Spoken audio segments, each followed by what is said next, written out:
what I love is, as I teach classes and do readings, so many of the words that come through me are words that we read in the Bible.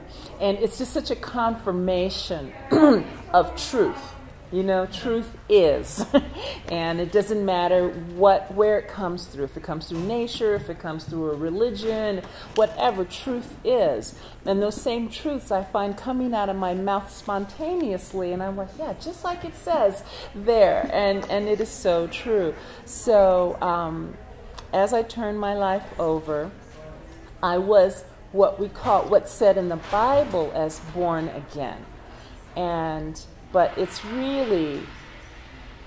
actual transformation. My physical body went through an almost year process of transformation where I was spun and thrown down and walked in the different directions. My body became what we would call a yantra, a geometric figure through which energy worked through on its own. I remember the moment I went through my transformation. It was a two-hour experience where it felt like every cell in my body cried, and I couldn't stop it.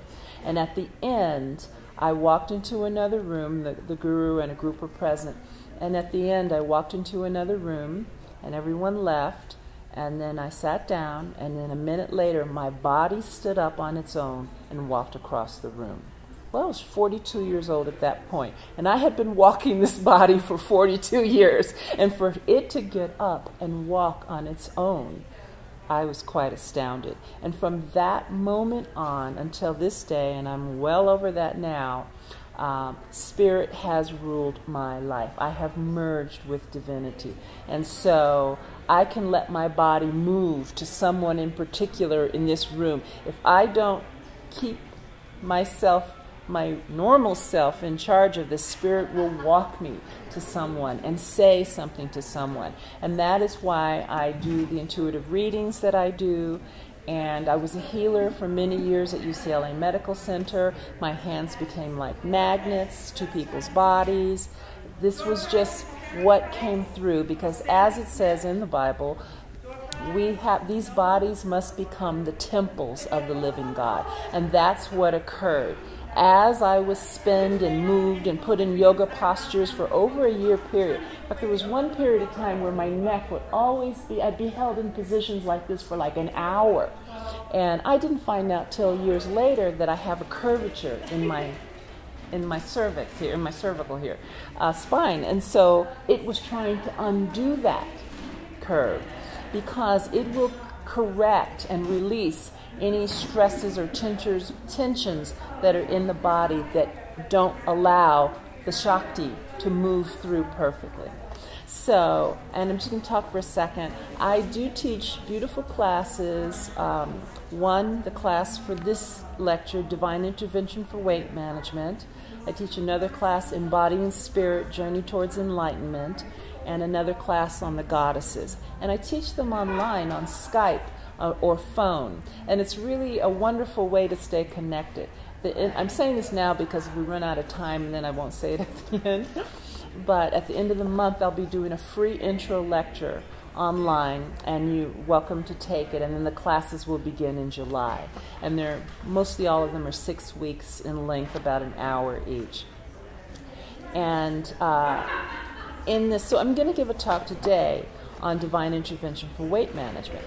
Now, this came about as a result of spiritual intuitive readings that I do. In my readings, I reveal the deepest issues of your heart, what's keeping you from living the life that you really might want to live, what might have caused that, and what you need to do to clear it. And it just pours through like water, the most important, and then the next, and the next.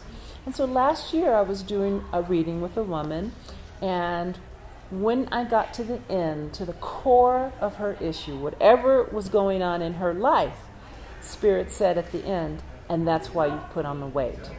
And I said, oh, that's very interesting. And then a couple months later, I was working with another person, completely different issues, her own, everything is personal to that heart, to each heart.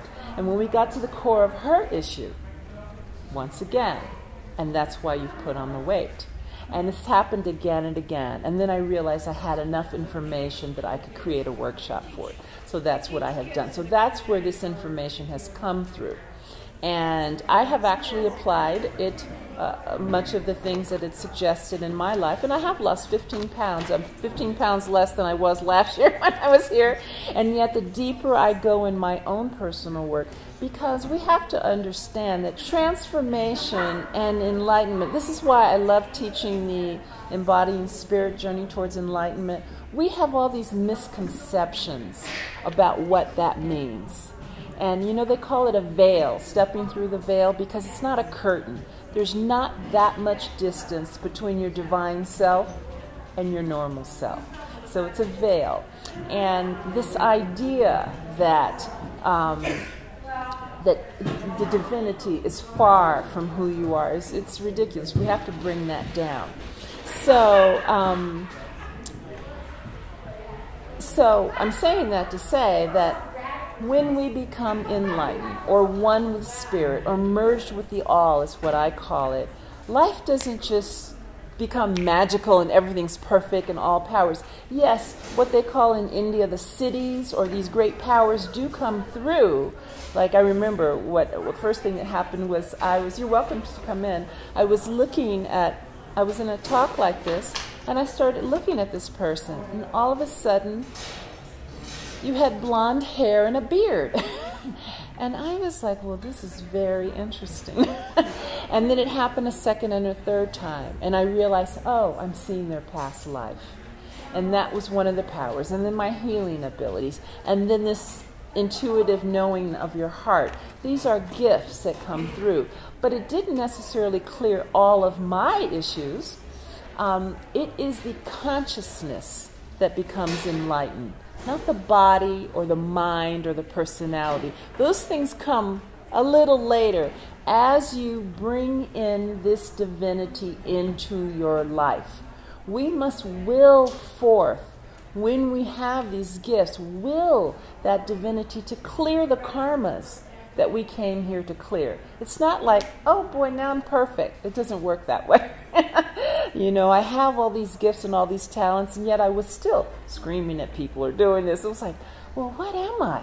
I couldn't understand it until I understood. It's my consciousness that's one with the all, and these other aspects go as they need to. If you read about any of the saints, they all have these peculiarities. I can't say the word, but that's what that is. So as you say, this is really keeping me from being happy, then you use that to bring it in.